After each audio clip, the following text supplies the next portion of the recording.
ગૃહમંત્રી અમિત શાહ અમદાવાદમાં જગન્નાથ મંદિરના દર્શને પરિવાર સાથે અમિત શાહ જગન્નાથ મંદિર પહોંચ્યા દર્શનાર્થે અમિત શાહ અને પરિવારે કરી ગૌ માતાની પૂજા અર્ચના પુત્ર જય શાહ પત્ની સોનલ શાહ પણ ઉપસ્થિત રહ્યા તો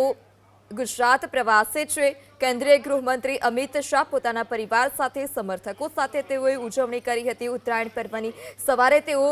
ધાબા પર હતા અને જે ઉત્તરાયણ પર્વ છે તે ઉત્તરાયણ પર્વની ઉજવણી કરી ત્યારબાદ તેઓ જગન્નાથ મંદિર ખાતે પહોંચ્યા હતા પૂજા અર્ચના કરી હતી ઉત્તરાયણ પર્વ એટલે દાન પુણ્યનું પર્વ છે ગૌ માતાની ખાસ કરીને વિશેષ પૂજા અર્ચના કરવામાં આવે છે ત્યારે અમિત શાહ પરિવાર સાથે જગન્નાથ મંદિર ખાતે પહોંચ્યા હતા અને જ્યાં ગૌ માતાની તેઓએ વિધિ વિધાન સાથે પૂજા અર્ચના કરી આ સાથે જ તેઓના પુત્ર જય શાહ પણ ઉપસ્થિત હતા આ સાથે જ સોનલ શાહ તેમના પત્ની પણ મંદિર ખાતે ઉપસ્થિત રહ્યા અને ગૌ માતાની વિધિ વિધાન સાથે પૂજા અર્ચના કરી